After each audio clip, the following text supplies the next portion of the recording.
1945. La France est à reconstruire. De Gaulle crée alors le franc CFA, une monnaie commune aux territoires africains français. Surévaluée, déconnectée du marché mondial, elle est liée aux besoins de la métropole.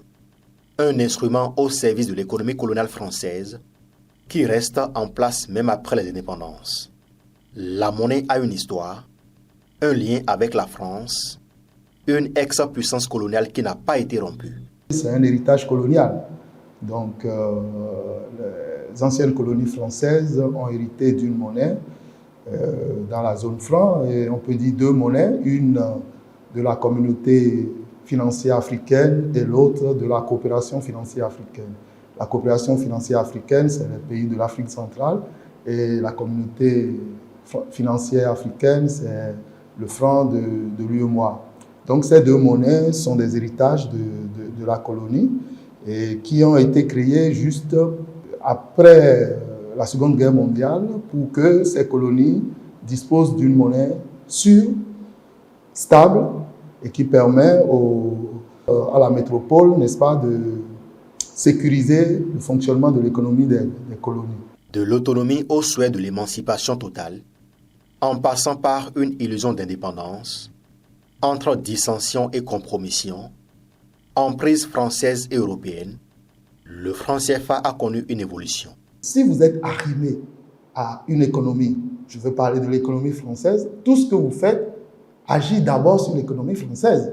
Donc, votre monnaie dépendant de l'économie de la France, c'est-à-dire que toute croissance que vous avez agit sur l'économie française. C'est comme si vous travaillez pour la France d'abord et qu'après, vous travaillez pour vous-même, dans la mesure où votre monnaie est garantie par la France.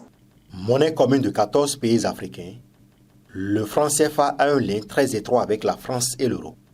Si son objectif premier paraît de donner plus de stabilité monétaire, il apparaît aux yeux de certains comme un instrument de maintien des pays africains dans une situation de dépendance économique à contresens de l'indépendance politique, officiellement proclamée au début des années 60. La définition du sigle CFA, c'est le franc des colonies françaises d'Afrique. Et après la pression de la société civile, on en est arrivé à la communauté financière d'Afrique. Je vous montre pourquoi est-ce que le franc CFA n'est pas un outil de souveraineté. D'abord, de souveraineté financière. 1, par la définition que je viens de donner. 2, parce que le franc CFA est imprimé en France, dans un village dénommé Chamelières, une vraie campagne. Et de 3, c'est le trésor public français qui garantit cette monnaie-là. 4, c'est que la France est membre du conseil d'administration de la BCEAO et de la commission bancaire de l'UEMOA. La France fait partie du top 5 des pays ayant les plus grandes réserves d'or au monde. Que fait la France pour pouvoir avoir autant d'or? Les dépôts de réserves de change auprès de la Banque de France sont de 50% pour les pays africains. J'en viens donc à la souveraineté économique. C'est une monnaie en fait qui a été mise en place pour favoriser les échanges en termes d'importation et d'exportation entre l'Afrique et la France. Et le franc CFA, avec les années d'expérience, mérite d'être révisé pour permettre aux pays francophones qui ont encore accepté de rester sous le joug de la France de pouvoir participer aux échanges dans le monde. Et je pense qu'à ce niveau, on peut bel et bien dire que quelque part, ce n'est pas le mal de l'Afrique, mais c'est le mal des pays africains colonisés par la France. Le franc CFA dispose d'une parité fixe avec l'euro. Cela signifie que sa valeur évolue en fonction de celle de la monnaie européenne. Mais les critiques sont vives contre la zone franc, qui prive les pays africains d'une réelle souveraineté monétaire.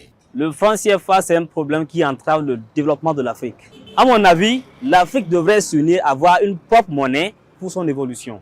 Les politiques monétaires et économiques aussi ne permettent pas à ce que notre pays soit souverain, puisque un État souverain est un État qui a sa propre monnaie. À la question de savoir si les pays de l'Afrique francophone pourraient se détacher un jour du franc CFA et penser à la création de leur propre monnaie, le spécialiste des questions économiques, professeur Georges Allais, répond. Pour moi, les économies de la zone franc ne sont pas encore capables, quoique ce qu'ils disent soit réaliste et justifié.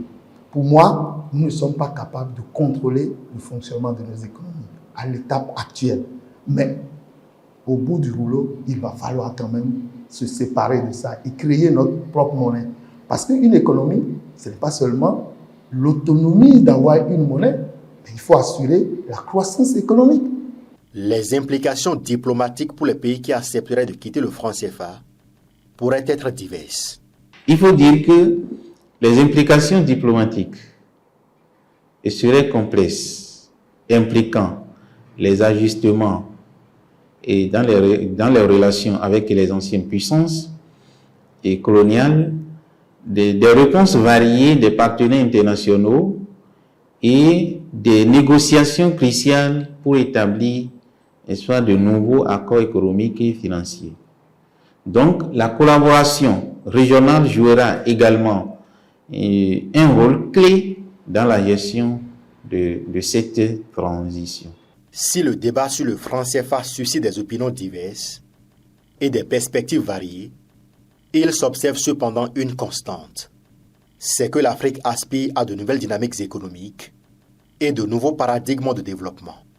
Il est crucial d'approfondir la discussion et d'explorer des solutions équilibrées qui répondent aux préoccupations économiques et aux aspirations des pays concernés, tout en favorisant une stabilité financière régionale.